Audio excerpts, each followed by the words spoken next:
All right, Sarah, is it okay if I go ahead and kick us off officially here? Yep. All right, great. Well, good afternoon, everyone, if you are on the East Coast, and good morning if you're on the West Coast or somewhere in between. Thanks so much for being here for today's Bloomerang webinar, Capital Campaign Communications, Creating a Powerful Case for Support. And my name is Stephen Shattuck, and I am the Chief Engagement Officer over here at Bloomerang. And I'll be moderating today's discussion. And thanks to all of you who have taken the poll already. I'm just going to move off of that since we got a lot of responses. But feel free to chat us and tell us your thoughts and your maybe needs on capital campaigns. Let us know kind of where you are at in that process. We'd love to know where you are. Got a couple of housekeeping items for you before we get going here officially. Just want to let you all know that we are recording this session, and we'll be sending out the recording as well as the slides later on this afternoon. So if you have to leave early, that's okay, no problem. We'll get all that stuff in your hands this afternoon. Or maybe if you stay the whole time and want to review it, you'll be able to do that as well. So just look out for an email from me in just a couple hours after we adjourn here. Most importantly, I know a lot of you have already done this, but please feel free to use that chat box right there on your webinar screen. We're going to try to save as much time as we can for Q&A at the end. So don't be shy. Don't sit on those hands. You can even send us a tweet. If you are a Twitter-type person, I'll keep an eye on the feed there for questions and comments. And if you have any trouble with the audio through your computer speakers, we find that the audio by phone is usually a lot better. So if you have a phone nearby and if that would be comfortable for you, try to dial in before you totally give up on us completely. There's a phone number that you can dial in that is in the email to Freddie Talk that went out around noon Eastern today. So give that a try if you have any trouble. And if this is your first Bloomerang webinar, I just want to say an extra special welcome to all you folks. We do these webinars just about every Thursday. We literally only miss a couple Thursdays out of the year. Bring on a great guest, totally educational presentation, one of our favorite things we do here at Bloomerang. But in addition to that, what we are most known for is our donor management software. So if you're interested in learning more about us or just kind of checking out our offering, visit our website. Don't do that now. Wait an hour because you got a great presentation here coming up, but you can learn all about us later on this afternoon. So a little invitation for you. But for now, I am super excited to welcome back one of my favorites, someone that is a must-have on the Bloomerang webinar schedule every single year. Joining us from beautiful but chilly Brooklyn, New York is Sarah Durham. Hey, Sarah, how's it going? Hey, Stephen. Thanks for having me, and thanks everybody for taking the time to log in today. As Stephen mentioned, I'm going to talk to you today about capital campaign communications and show you a lot of stuff that I hope will inspire you to think about your capital campaign. It seems like the vast majority of you from the poll we took at the beginning are in a planning stage. So I hope you'll get from this conversation some inspiration and ideas and some best practices for capital campaign communications. But don't hesitate to get in touch with me afterwards if you have any follow-up questions. And as Stephen mentioned, I'm the founder and CEO of Big Duck. And Big Duck is a communications firm that works exclusively with nonprofits who are going through significant growth and change. And we help them advance their missions by developing strong brands, strong campaigns, and strong teams. And we've been helping nonprofits with capital campaign communications work for probably about 20 years. We've worked on campaigns as small as $1 million or $2 being raised. We've actually worked on campaigns as large as $500 million and $1 billion raised for organizations ranging far and wide. So my background is informed by that. I should also say that because what we do at Big Duck and what I do in particular is focused on communications, the way I'm going to talk about capital campaigns today is through that lens. I'm going to integrate some fundraising best practices, but this will be a talk that's really geared towards how you engage donors through the campaign in various sort of communications-oriented ways as a development person or a comms person. And specifically what we're going to talk about is what donors want, where capital campaigns fit into that, how to structure a campaign. So since a lot of you are planning for one, you're probably going to be familiar with some of this, but just quickly we'll move through what are the kind of elements or phases of a capital campaign, and then how do you communicate through all those phases so that you're keeping people really engaged from start to finish. But first we've got to start about your donors. We've got to think about where they're coming from. And as much as we wish that all of your donors woke up and kind of stretched their arms and said, yeah, today's the day I'm going to write that 7-figure check, the reality is that most donors don't necessarily know what a capital campaign is, know how they're going to give, and our job is to inspire them to get to this place. And when we think about the way donors interact with your organization, in marketing world, there is this methodology called the ladder of engagement. And the theory behind the ladder of engagement is that donors at some point were unaware of your organization, and we had to engage them. We had to turn them into people who lurked or started to visit your website or paid attention. And then at some point, we got them to convert. They made that first gift, and our job began to get them to renew and to grow their giving. And hopefully over time, some amount of them, although it's usually a lot less than came in at the bottom of the ladder of engagement, but some amount of them became advocates up at the top of the ladder of engagement. And when we're talking about a capital campaign in particular, we're really focusing on those people, the people who are very high up your ladder of engagement. These are probably people who have been supporting you for many years. And what we're going to do in the capital campaign is ask them to make an extraordinary gift, a gift that goes way above and beyond whatever annual giving they may have done, in order to support some major initiative that you've got going on. Traditionally, back in the day, capital campaigns most typically supported something like funding a building. These days, there are a lot of capital campaigns that are multi-use. They might start endowments or build capacity or launch new programs or build buildings. But again, the people who are going to care about making that extraordinary gift are likely people who you've already connected with. And the good news is that we know that these people who have been supporting you for years generally have a high level of loyalty to the causes that they support. This is a shot from a report that the Canberra Collective produced a few years ago called the Money for Good report. And one of the things I really liked in this, as you can see I've boxed it out in yellow, is that 67% of donors feel that they will be very likely to support the organizations they've been supporting already. So donors tend to be loyal once we get them up that ladder of engagement.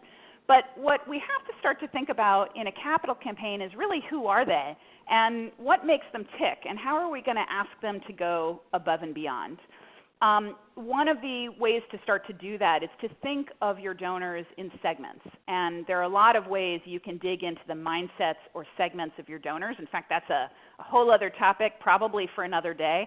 But again, in this Canberra Collective report, they start to break down 5 kind of almost generic or typical donor segments. They talked about people who are very engaged with giving, like John, the contented benefactor, and people who are less engaged as givers, like James, the unengaged critic. And of course, as you're going into a capital campaign, you want to inspire all of these people to think a little bit differently about why they support you. And the first step to doing that is to answer the question, what's the why for them? What does your donor really care about? So we often in organizational life are so busy thinking about what we want. We need the money for the new initiative, for instance, that we kind of can lose sight easily of how to orient ourselves around their point of view. What's it like to be in their shoes? And how can we speak to that? Penelope Burke's team at Cygnus Applied Research did some nice research about what donors want. And in that research, she talks about very basic things that I think many of us who have been in fundraising for a while kind of know in our bones work, like acknowledgement of the gift and in a personal way. I mean, if somebody takes the time to write a big check, they want a phone call, they want a personal touch, and they want to know that that money was set to work as intended. So that means follow-up on that gift and making sure that they're getting not only the cultivation before that big ask, but the follow-through and stewardship after they've made a gift so that they feel reassured that their money was well spent. So throughout your capital campaign and as you're going into this planning, the question I want to encourage you to ask is how do they want you to communicate with them? It's very easy for us to say, okay, we want to communicate in these ways with them, but what do they want from you?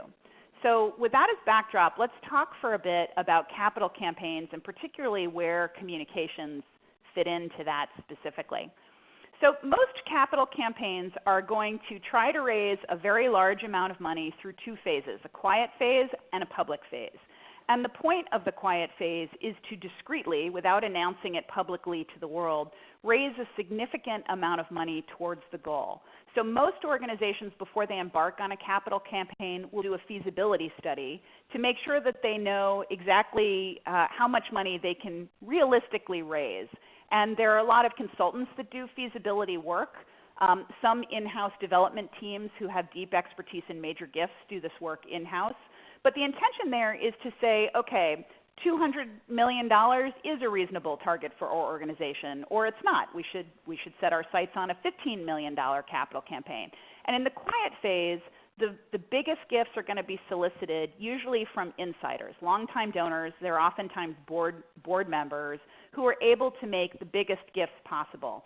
And for most organizations in the quiet phase, the objective is to raise at least 60% of the total number, so that you're sure before you go public and announce your campaign to the world that you have a really good chance of crossing the finish line.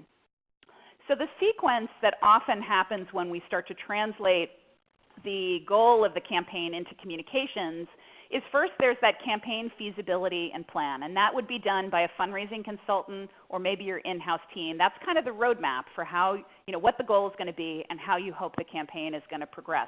Are you going to try to raise $6 million gifts? Are you going to try to raise, many $100,000 gifts? Fundraisers often talk about donor pyramids. So that's what's happening in the planning phase. In terms of communications, you want to start to articulate the why, the reason to communicate with donors into concepts. How are we going to tell that story to the donor? And then we translate that story into a case statement. A case statement is usually a kind of sexy piece. I'll show you some examples of them in a minute. That is printed so that the donor can take it with them. And it becomes a sort of a credibility piece, a reassurance piece that a major donor can use to reflect on the campaign. Then you take that case for support and you adapt it into other pieces, maybe some smaller brochures. Oftentimes there's a digital component, maybe a PowerPoint deck or a website, etc. And one of the questions I get asked a lot is, do you need a consultant? And I think that really depends on your in-house chops and how much you're trying to raise. If you're going to launch a very, very big campaign and it's a very new initiative for your organization, it's really important to work with people who've done this before. Many organizations do a great job bringing in-house people to lead campaigns or working with consultants who do that. So you don't have to have a consultant, but in a big campaign, I would say 9 times out of 10, if an organization is raising more than $15 million, they're bringing in fundraising experts who've done a lot of capital campaigns to guide it. In terms of the materials you might use, they're going to be a little bit varied from organization to organization, but for most organizations, during the quiet phase, you're going to want some sort of big, sexy case statement, and you're going to want to have a way to keep those lead donors regularly updated. So I'm always a big advocate for producing things that have pocket folders or templates, things you can customize, because a donor who's going to write a 6 or 7 figure check really wants to feel like the way you're communicating with them is personalized. Once you get to the public phase, a lot of what you're trying to do is layer in things to existing communications. So you might, for instance, be posting updates about your capital campaign in your e-news or other regular publications your organization produces. But then you might, in addition to that, do some special mailings or brochures or other kind of collateral that people brush up against about the campaign that makes it a little bit different. So here's the fun part. I want to talk a little bit with you about the stuff that you need, how you really, as you produce those pieces, get people excited to give. And I want to propose to you that there are 3 really important things that your campaign needs to do in its communications, no matter how much money you're trying to raise or how big your organization is. The first, and arguably the greatest job that any communications you produce around this capital campaign has to do, is they have to be inspiring.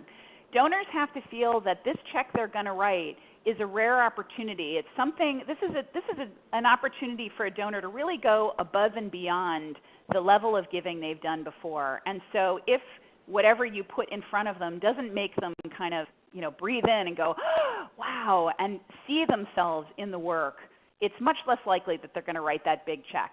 So we want to really grab them in the kishkes. We want that case statement to be very much in their language, very compelling, and very aligned with what they know about your organization. So you can see the fourth bullet on this slide says aligns with your brand. That's because these are donors who already love your organization, so we want them to understand that this campaign is special and different, but still not so different that they wonder if the organization that they love and feel connected to has kind of gone in a totally different direction. So here's an example of a case statement that we produced for an organization called the Jewish Theological Seminary. And these are actually 3 different books that fit into a pocket folder. And each of these books is geared to communicate to a particular type of donor. Their feasibility study that their fundraising consultant did surfaced that their donors kind of fall into 3 mindsets or categories. And so each of these books is geared towards a particular perspective, and they can be customized by putting other materials in the pocket folder. This is a capital campaign for the Multiple Myeloma Research Foundation. This is about 8 years old, and this was a $52 million campaign. And one of the things their research uncovered is that their donors generally either are very eager to support their work because they love science and they view this organization as a breakthrough scientific leader, or in some cases the donors actually are less interested in science, but they're very personally connected to people who've been affected by multiple myeloma. And those donors are going to be more moved by personal stories. So in this case statement, the way that donors are inspired depends on the type of donor they are, and each spread actually has a personal story and a scientific story. So no matter what kind of donor you are, you can see yourself in it. This is a piece from an organization that's also in the health space. And again, while this is a capital campaign that's funding scientific research, it's really all about connecting to that warm fuzzy, the reason people give. People give not because they want to fund scientists, they give because they want to support a cure or they want to support change. So we have to inspire them to see themselves as the vehicle of that change through this campaign. This is a spread from a capital campaign case statement for an organization called the Jewish Women's Archive. And the idea here is to show donors that they're the link from the past, which is what this archive is about, into the future. So in each of these examples, you'll probably notice that there is a kind of a theme or a concept. And where I would encourage you to start as you go into the communications for your capital campaign is brainstorming themes or concepts that really inspire that donor to see themselves in the solution, see this giving as a way that they're going to change the world with you, not that they're just going to fund a building. The second thing I think your communications must do is they have to be informative. We have to provide donors with some amount of detail or substance so they actually really understand what they're supporting. And how much detail you get into, the level of detail that's appropriate, is really going to depend on the donor. So before you're making a major ask in your quiet phase, you're probably doing some significant research into these donors, and you probably know these donors because they're already supporting you in other ways. So really ask yourself, is this the kind of conversation where this donor is going to want you to come with, brass tacks, a lot of detail, a lot of numbers, or can you go a little bit higher level and speak to their interests in a more aspirational way? One of the ways to do this, if you're building a building or if you're trying to engage people in a more public phase, is to build a microsite. This is the microsite for that organization I showed you earlier, the Jewish Theological Seminary. They're doing a big campus renovation, and so having a microsite which shows the redesign and allows a donor to kind of look at illustrations and blueprints and things like that helps provide a certain amount of detail, and then the organization can actually update the microsite in real time as the construction is going on. One of my favorite examples of the right level of detail comes from a private school in New York called Dalton, and I didn't work on this, so I don't have a lot of the backstory on it, but I did talk to their development team about it. They did something that I was really impressed with. they had gone through a strategic planning process, and that strategic planning process yielded 5 big objectives or goals for the future. And you see on screen right now a spread which details the 5 big objectives that they set in their strategic plan. And they made a book for the strategic plan. So this book is probably 8 pages or 12 pages, and it's the roadmap of their strategic plan that they share publicly with their community. Then in parallel with the strategic plan book, they produced another book around their centennial campaign. And this is the case statement for the campaign, but the campaign is very much supporting those 5 strategic planning goals. So you can see that in the spread on the right here, each of these paragraphs actually correlates to one of the sections of their strategic plan and sets a particular goal. So I'm just going to go back a slide. You can see, for instance, here the first goal in the strategic plan is the Dalton student. And then in this book, the Dalton student gets a paragraph, and they talk in detail about how they need to fundraise to support this goal. And they actually even highlight a particular campaign goal. I'll just highlight it here. They say their goal for this part of the work is $10 million. So what impressed me about this piece is that they're being very, very specific with the donor, how much they're trying to raise, where that money is going to go, and they're providing a nice level of detail. But they can also, customize it, add a little bit more detail for different people as they go. Let me get out of here. Okay, so moving along, another thing that is often useful once you get into the public phase is to provide a kind of a pledge card. So you can see over here we've got very specific dollar amounts for different giving levels. That's not something that you typically would do in the quiet phase, because the quiet phase is much more about matching the gift you're asking of the donor to what you know their capacity is and what you know their passions are. So as you get into the public phase and you're going to your broader community, you might be trying to get a certain number of $150 gifts or a certain number of $1,000 gifts, and a piece like this becomes very appropriate at that stage. The third thing that I would love all of your communications to do is to be reassuring. If you're going to ask somebody to make a big gift, you want them to feel confident at every point of contact they have with your organization that they're making a good investment by supporting you.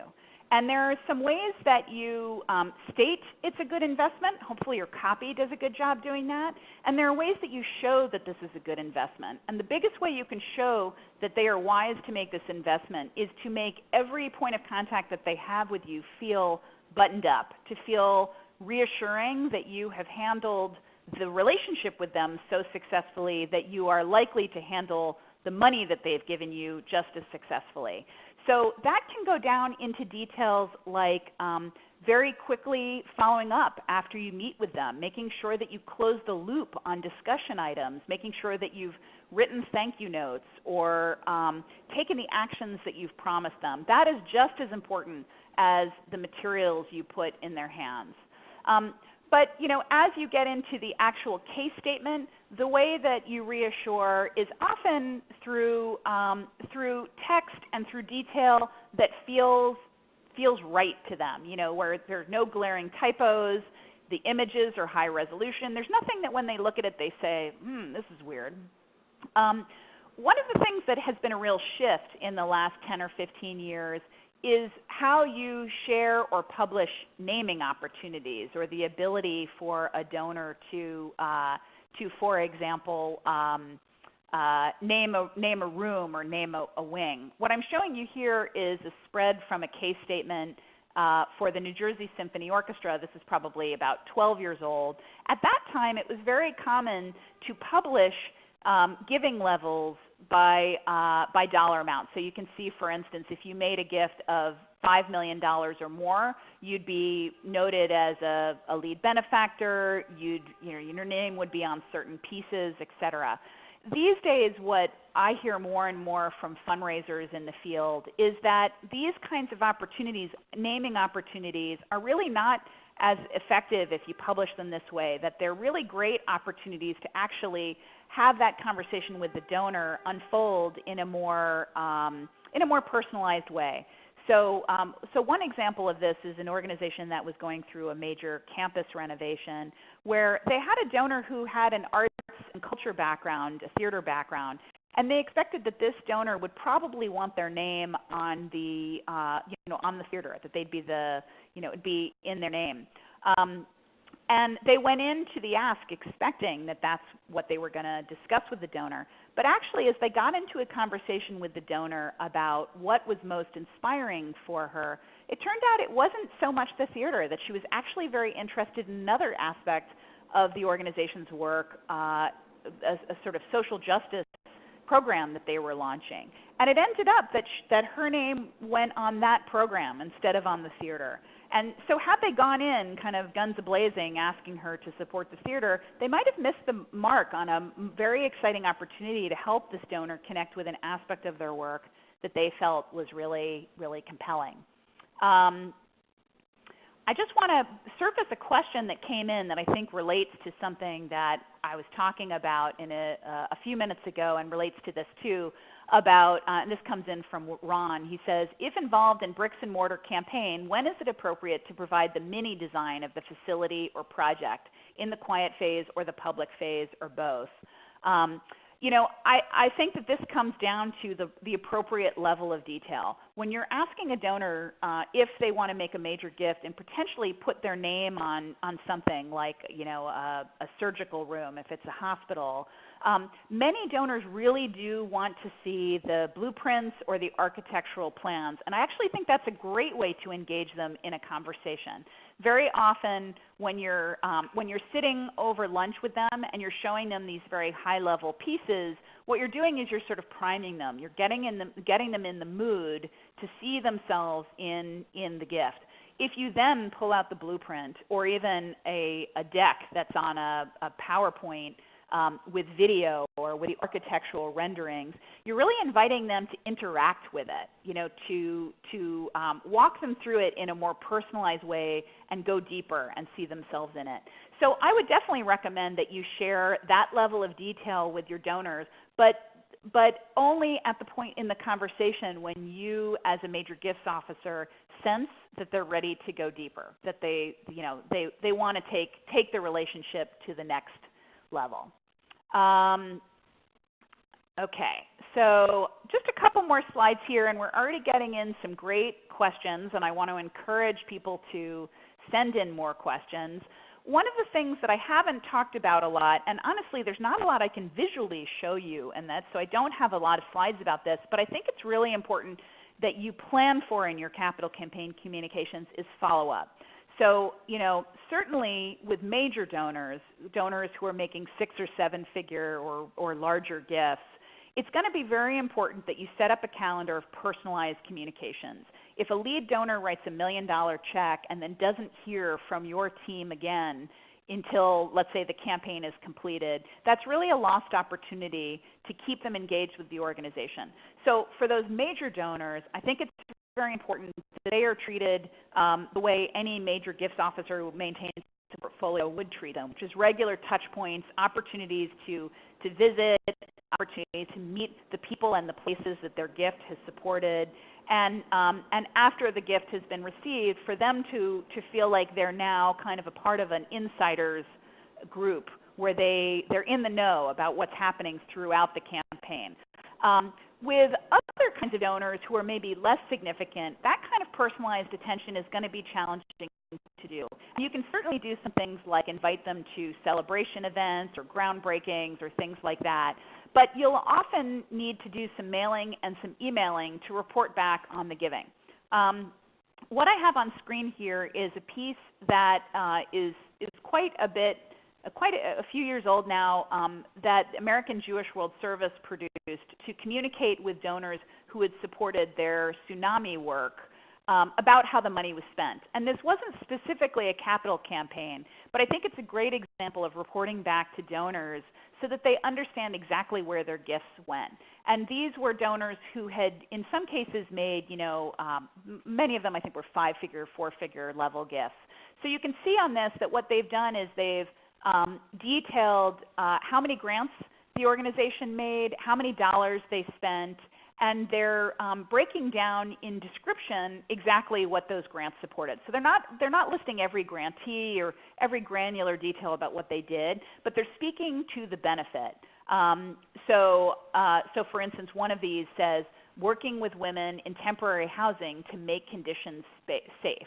And what I think is most inspiring about this piece, and what I think is most important for you to do, is to speak to the outcomes, speak to the benefits. What are you providing? What has the donor created by making this gift? We got a question in from Valerie who says, I do grants work. I'd like to hear about the best practices and how those can be translated.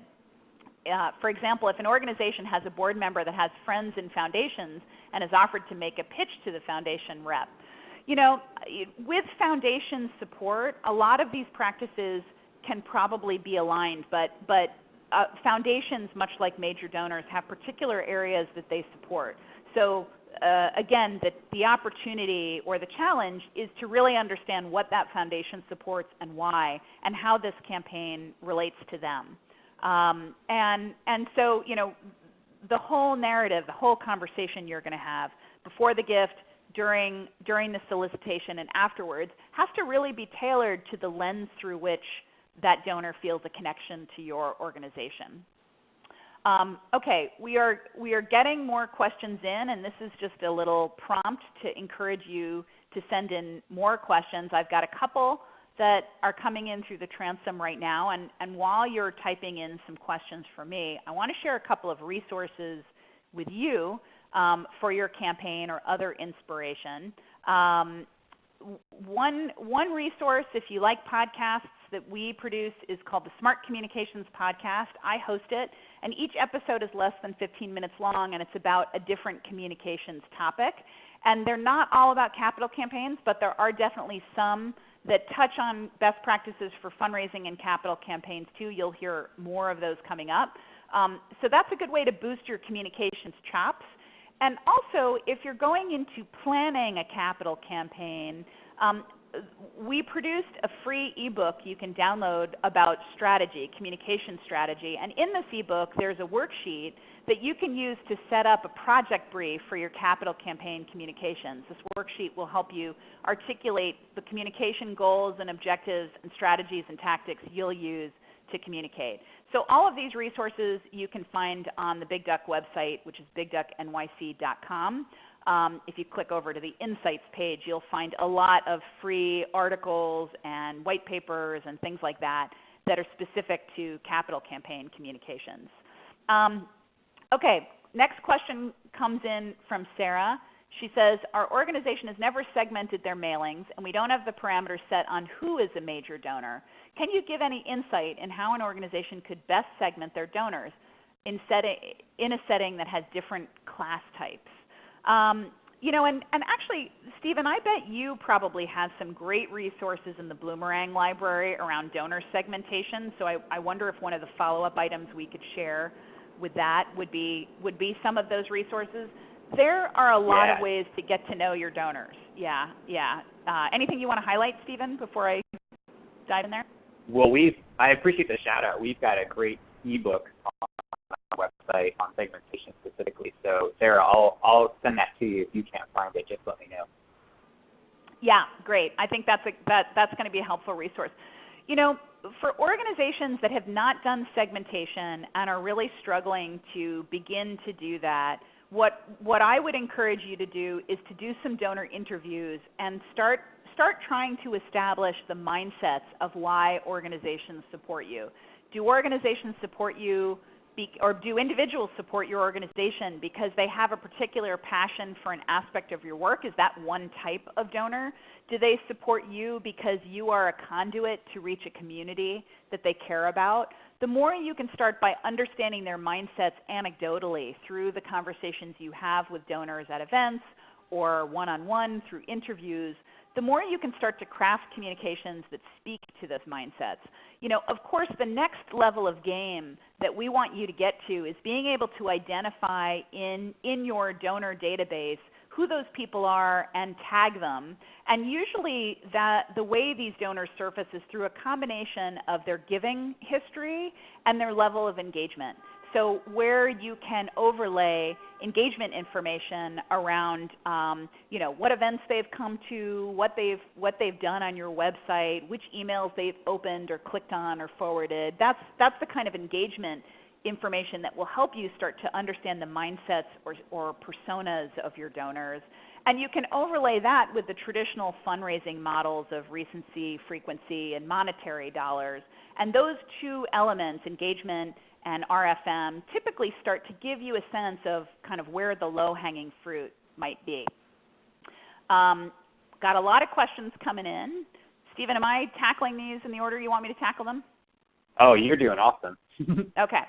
So before I go to the next question, I also want to flag if any of you are thinking about your organization's brand. I'm giving a workshop on that in November. And we haven't talked a ton about your organization's brand and the capital campaign, but I do want to sort of make an extra point about that, which is to say that your organization's brand is why, is how you're perceived. It's why people care about you. It's what they think about you. And when you do your annual appeal, part of what they're giving to is that idea they have in their head about who you are and the value you provide. And your capital campaign has to build on that, but I also want to make sure your capital campaign is usefully differentiated, because we don't want your capital campaign to pilfer support away from your annual fund. So if a donor typically writes a $100 check to you at the year end, and you're going to ask them for a $10,000 check for the capital campaign, you don't want to lose that annual gift that they would normally give. And years ago, a school I went to was in a capital campaign where the capital campaign communications looked so much like the regular stuff that I actually didn't realize that they were in a capital campaign until at the very end I got a publication or something that said, "Huzzah, we just raised $1 gazillion for our capital campaign." And I kind of missed it, because the way they were communicating about the capital campaign looked and felt just like the way they were communicating about everything else. So make sure that your campaign is brand aligned, that it reinforces the things that they know and love about you, but also differentiated so that they understand this is a special and unique opportunity to go a bit farther. Okay. So we've answered that question. Let's look at the next one. We want to connect with our donors in a way to get them involved, but I'm not sure the same message resonates with each one. Yeah, absolutely. And one of the great ways that fundraisers, I think, really start to get into the minds of their donors is through having cultivation events. Sometimes in a capital campaign, you can invite your capital campaign cabinet, if you have one, or your lead donors, if you don't, to host house parties, to invite some of their friends and maybe allow you to invite other people who are major donors, and have kind of intimate forum conversations where there's just some cocktails and maybe somebody from your organization talking about the work, where you really get to talk to the donors and the prospects about why they're interested in the organization. House parties are going to help you build relationships with donors before you make an ask that will make it much more personal and meaningful when you do make the ask. Downstream, as your campaign gets closer to the public phase, you're really widening the net, and you're trying to reach people who are much more likely to be in touch with you in other kinds of events.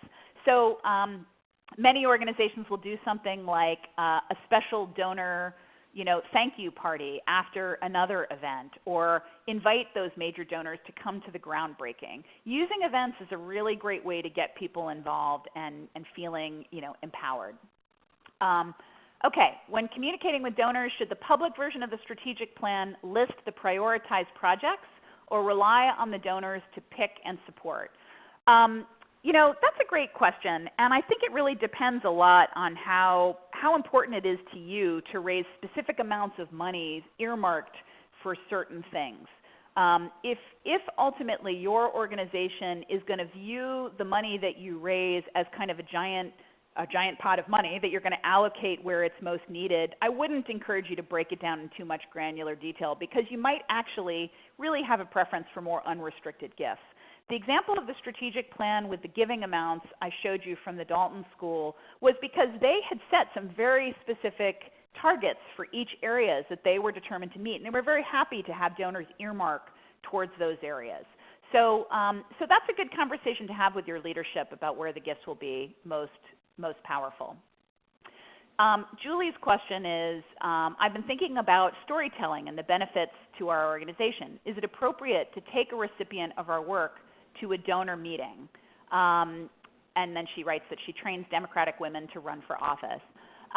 Yes, I think it's very appropriate to bring people to meetings with donors as long as you're not turning them into poster children. So if what you're talking about is bringing a politician who your work has supported to a meeting with a donor, I think that's very appropriate.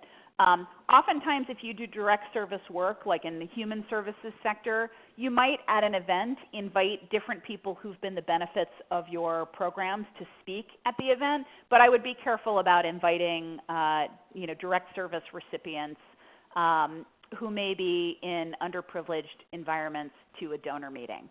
It's interesting. There are major gifts and capital campaigns are wrapped up in some important conversations about power and privilege. And so I think it's very important as a fundraiser to be aware of the power and privilege that the donors might experience and how that plays out in terms of the events that you hold. The next question is from somebody who writes, I'm not a professional fundraiser, but I've recently joined the planning committee of a group I used to work with several years ago. They want to build a museum but do not have any experience in capital campaigns or quiet phases. Unfortunately, they don't see much need in hiring consultants, etc., and have already talked with many business owners, people in the community about the project, just casual, off the cuff. Therefore, they've come across as an unprofessional, unprepared group and project. How can I best help them restart a professional capital campaign? My advice to you there is maybe you could do some research into fundraising consultancies that you think would be a good fit. Maybe there are some who are already in your area. If you drop me a line and let me know where you are, I can see if I can recommend some. I would invite somebody that you think might be a good fit in to talk to your leadership team and present their work and show you some case studies. I think sometimes the reason people are averse to hiring pros is they don't know what they don't know. So if you bring in a pro who really demonstrates the power of a fundraising expert who can lead the process, you might find that that goes a long way towards persuading them. If you're doing a large campaign also, many of the professional fundraising consultants will actually staff your campaign with somebody who's embedded in the organization. So they literally give you a staff person who's a capital campaign expert who goes to work at your office every day to run the campaign. We've seen that probably about 3/4 of the organizations that we partner with have done that with a fundraising consultant.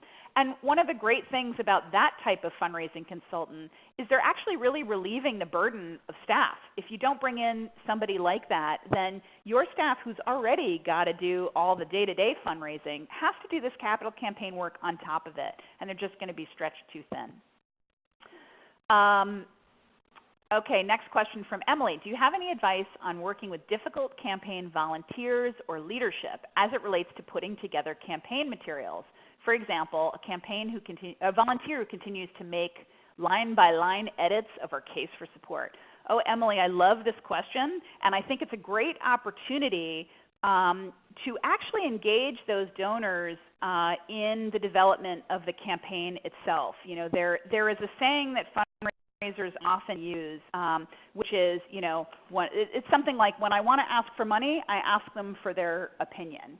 And if you actually on both of the largest campaigns we've worked on, the fundraisers did exactly what you're afraid of happening as a strategy to engage major donors. What they did is they took the case statement that was in draft, like some preliminary layout designs, preliminary copy, and they took it to some of the donors that they were going to be soliciting for 8 or 9-figure gifts, major donors, and they put the draft in front of them and they said, I really want your opinion on this.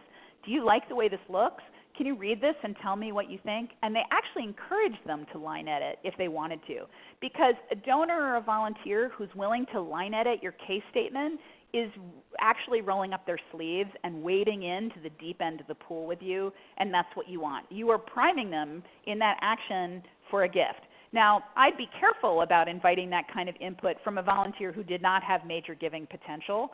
And obviously, a sophisticated donor is going to understand that even though you might be giving them the opportunity to pull out their red pen and line item, you are probably not going to accept every edit they make. So you have to frame that conversation in the spirit of, I'd like to get your input, I'm getting other people's input too, and I'll take it all back and we'll go from there. Do you anticipate losing non-restricted giving once you launch a capacity building campaign?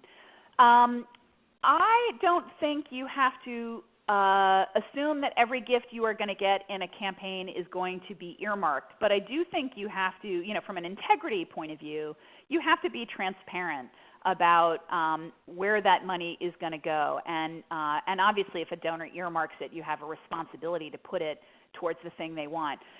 There is a fundraising consultant named Andrea Kilstad who founded a number of businesses around capital campaigns, including she was the co-founder of Asking Matters, and she's written a lot of great books about capital campaigns.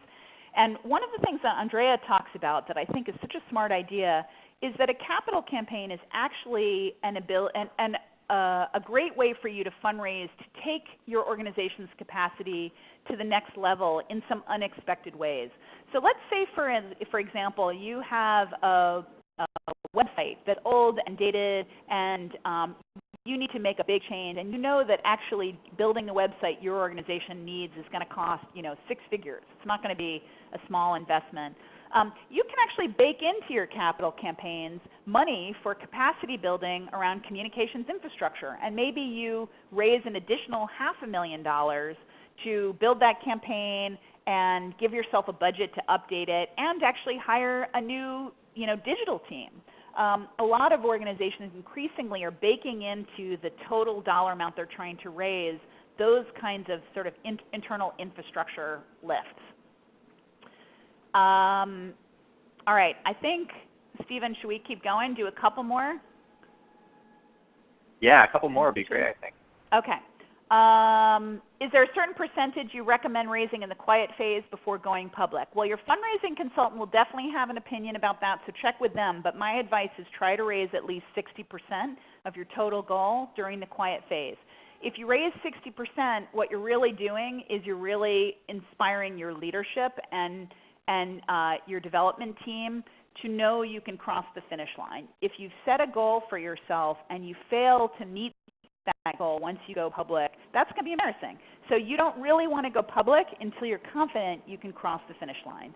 And actually in the last 10 years, I've seen a lot of organizations who set a goal that is a little bit lower than what they actually think they can raise, and they do that very deliberately so that they can not only hit the goal that they've set, but exceed the goal, and use that as a way to really inspire people, for people to say, wow, you guys were so awesome, we even raised 10% more than our big goal. Ghislaine writes, what can smaller nonprofits realistically take or learn from colleges and hospitals about raising billions in campaigns? That's a great question, and I'd like to think about it a little bit more. But what colleges or universities and hospitals tend to have is a very sophisticated major gifts team. Usually in a larger organization, major gifts officers have a portfolio of donors who, once they have consistently made gifts larger than a certain amount, it's often $25,000, they get assigned, those donors get assigned to a major gifts officer, and that major gifts officer's full-time job is just being in touch with and developing a relationship with 100 donors, maybe 200 donors, maybe even 50 donors if those donors are big enough. And so if you've got a major gifts team with a portfolio of donors that they already know and have relationships with, by the time you go into a capital campaign, you already have so much information at your fingertips about who you're going to solicit and for what, and what those donors are going to be interested in. So in a smaller organization, that is much harder to do because you very likely do not have the development staff in-house that you need to do it.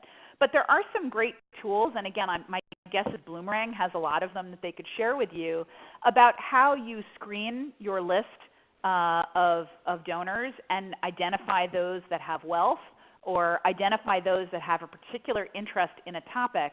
And the challenge for a smaller team is really about capacity. It's really about making sure that you have the time to do the feasibility and really look at who are those major donors going to be in a truly critical and analytical way. There used to be a rule of thumb, and I don't know if this is, I don't know how many people would agree with this today. I haven't heard anybody use this in a while, but for years and years, the rule of thumb was that you wanted to be confident you had 3 people you could ask for every 1 gift. So if you knew you needed to close $1 million gift to make your campaign successful, you'd want to have at least 3 people that you knew were good prospects with the capacity to write $1 million check.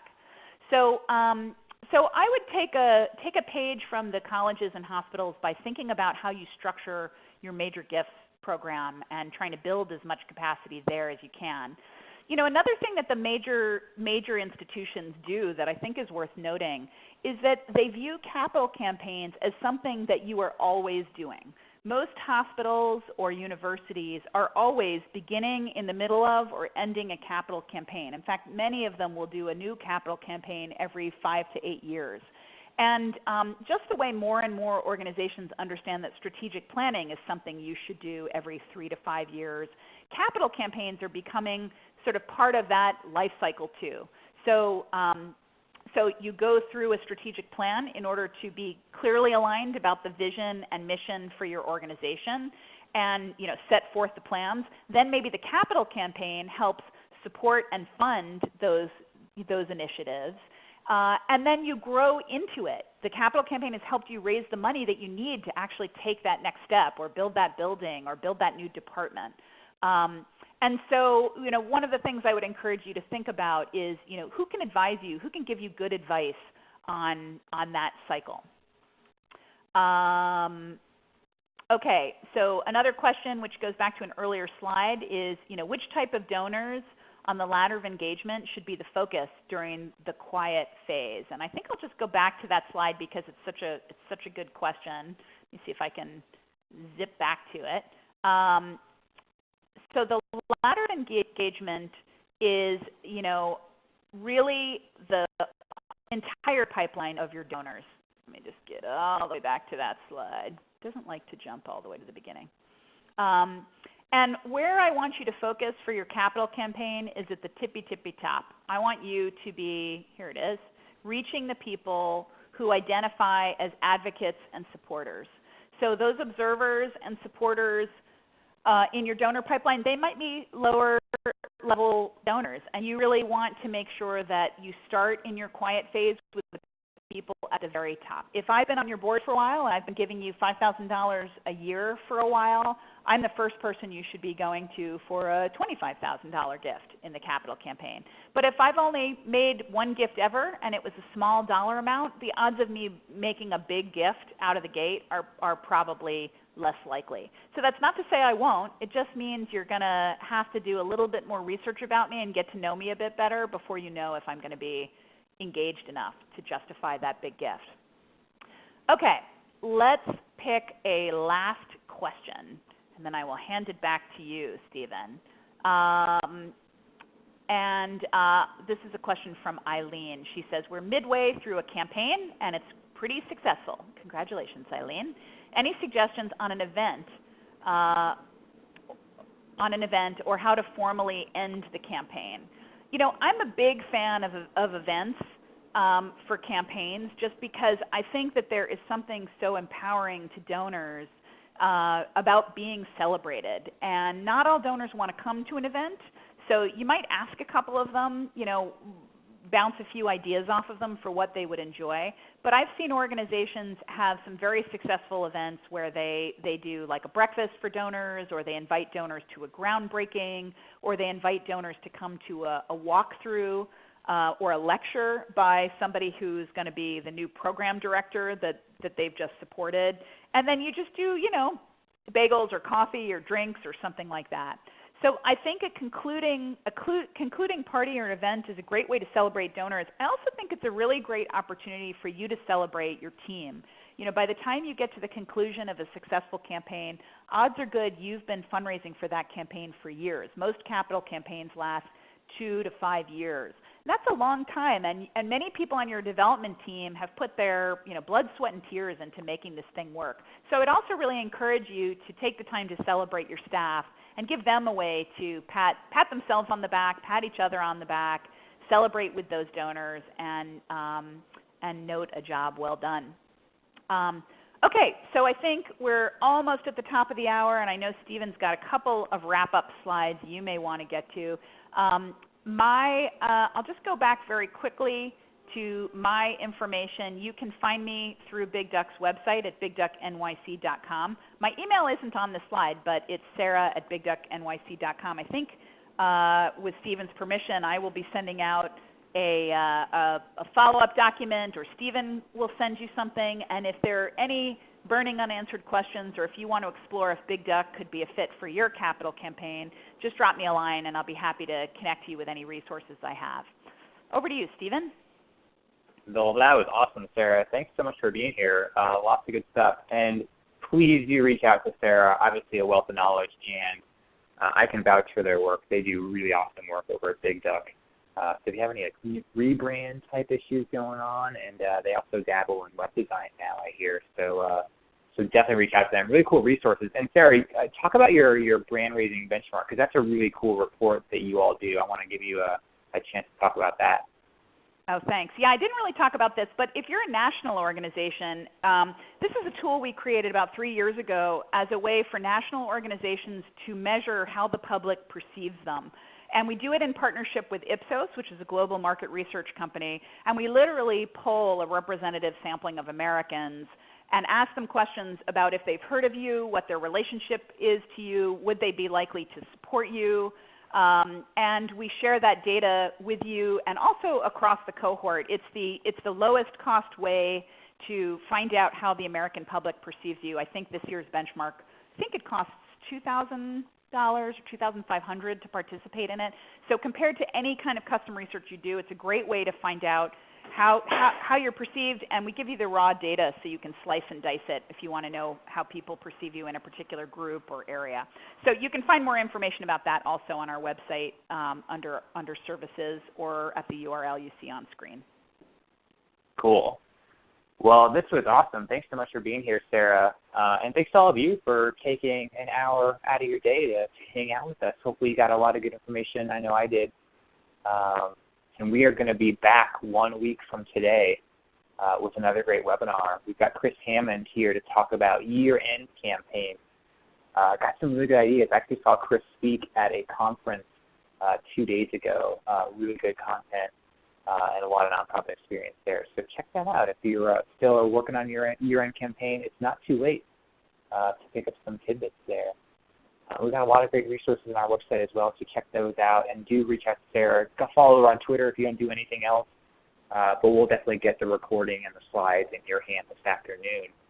So look for that email from me, and hopefully we'll see you again next week. Have a good rest of your Thursday. Have a safe weekend, and we'll talk to you again soon.